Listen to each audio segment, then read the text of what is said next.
अगर हम भारतीय जनता पार्टी की बात करें तो अब जो दो महत्वपूर्ण कार्य थे बीजेपी के, वो दोनों ही पूरे हो गए हैं। बीजेपी को उनका राष्ट्रीय अध्यक्ष भी मिल चुका है नितिन नवीन के रूप में, और दूसरी तरफ बीजेपी को उत्तर प्रदेश अध्यक्ष भी मिल गया है पंकज चौधरी के नाम के साथ में। अब जो तीसरा सबसे महत्वपूर्ण कार्य रह गया है, अगर हम यूपी की बात करें, क्योंकि यूपी सबसे बड़ा प्रदेश है और यहाँ से चलने वाली राजनीति दूर तक जाती है, केंद्र तक जाती है। तो यहाँ की अगर हम बात करें तो अब जो सबसे बड़ी बात चर्चा में है वो ये है कि उत्तर प्रदेश में मंत्रिमंडल का विस्तार होना है। अब जब विस्तार होना है तो निश्चित तौर पर कुछ ऐसे मंत्री होंगे जिनको कि उनके पद से हटाया जाएगा और शायद संगठन में जिम्मेदारी दी जाएगी, और कुछ ऐसे नाम भी हो सकते हैं जिनको कि मंत्री पद पहली बार दिया जाए। अब ऐसे कई नामों की जब चर्चा हो रही थी तो कानपुर की चर्चा ना हो, ऐसा कैसे हो सकता है? क्योंकि अगर हम कानपुर की बात करें और अगर प्रदेश की बात करें तो प्रदेश के अंदर कानपुर को मिला हुआ है विधानसभा अध्यक्ष का पद। जी हाँ, यहाँ से विधायक सतीश महाना वो विधानसभा अध्यक्ष हैं। तो एक तरह से कानपुर का रिप्रेजेंटेशन लखनऊ में पहले से है, लेकिन मंत्रिमंडल में नहीं होने की वजह से ये हमेशा बात उठती रही है, क्योंकि अगर कोई एकमात्र मंत्री अभी तक है तो वो प्रतिभा शुक्ला है। और जिस तरह से प्रतिभा शुक्ला और उनके पति अनिल शुक्ला वारसी पिछले कई बार से अपनी ही पार्टी के खिलाफ मोर्चा खोले हुए थे, उसके बाद से ऐसा लगने लगा है और राजनीतिक गलियारों में ऐसी चर्चा है कि हो सकता है इस बार कुछ फेरबदल हो जाए। अब अगर हम कानपुर की बात करें तो यहाँ पे दो नामों की चर्चा सबसे ज़्यादा हो रही है।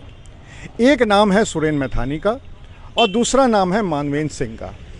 तो कौन है सुरेन मैथानी? सुरेन मैथानी यहाँ की जो गोविंद नगर सीट है वहाँ से विधायक हैं, काफ़ी सौम्य छवि वाले विधायक माने जाते हैं, और सबसे बड़ी बात यह है कि वो लगातार संगठन से जुड़े हुए भी थे।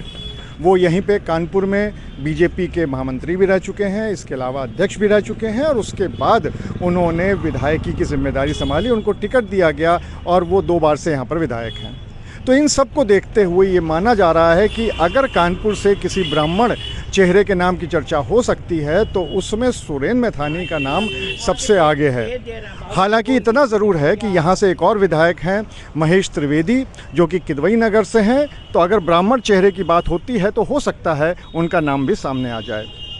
दूसरी तरफ अगर हम बात करें क्षत्रिय चेहरे की, ठाकुर चेहरे की, तो फिर यहाँ से एक नाम जो सबसे ज़्यादा सामने आ रहा है वो आ रहा है मानवेंद्र सिंह का। मानवेंद्र सिंह कौन है? मानवेंद्र सिंह यहाँ पर बीजेपी से और ख़ासकर आरएसएस से काफ़ी पहले से जुड़े हुए हैं। काफ़ी जब वो यंग एज के थे तभी से वो जुड़े हुए हैं, और उसके बाद से यहाँ पर जो कानपुर बुंदेलखंड का रीजन है उसके वो अध्यक्ष भी रह चुके हैं, और इस तरह से वो संगठन को काफ़ी समय से संभाल चुके हैं।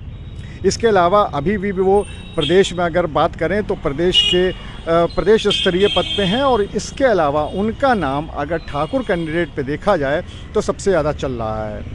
हालांकि मानवेंद्र सिंह एमएलसी हैं, वो एमएलए नहीं हैं, एमएलसी हैं, लेकिन उनका नाम सबसे ज़्यादा तेज़ी से चल रहा है। और अगर ठाकुर में कोई दूसरा नाम सामने आता है तो फिर कहीं ना कहीं अभिजीत सिंह सांगा, जो कि बिठूर से विधायक हैं बीजेपी के, उनका नाम भी हो सकता है कि सामने आ जाए।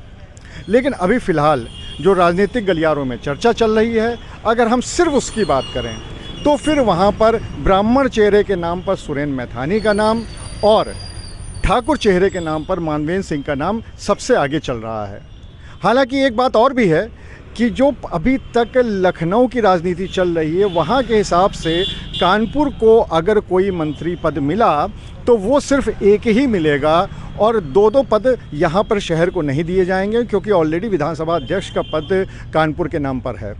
तो ऐसे में ये माना जा रहा है कि अगर यहाँ से किसी ठाकुर विधायक को मंत्री बनाया जाता है तो कहीं और से ब्राह्मण विधायक को बनाया जाएगा, और अगर यहाँ से ब्राह्मण विधायक को बनाया जाता है तो फिर कहीं और से ठाकुर विधायक को मंत्री पद दिया जा सकता है। तो ये पूरा गणित कानपुर के राजनीतिक गलियारों में चल रही है, लेकिन इसमें कितनी सच्चाई है ये तभी पता चल पाएगा जब मंत्रिमंडल का विस्तार होगा और यहाँ से कोई बन पाता है या फिर नहीं बन पाता है मंत्री, ये भी देखने वाली बात होगी। Anurag Agarwal, TV9 Kanpur. Fenesta windows, beautiful and durable designs, installation से मेंटेनेंस की लाइफ लॉन्ग कस्टमर सर्विस। आपके घर में फिनिस्टा नहीं है तो कॉल कीजिए। Finer Finesta.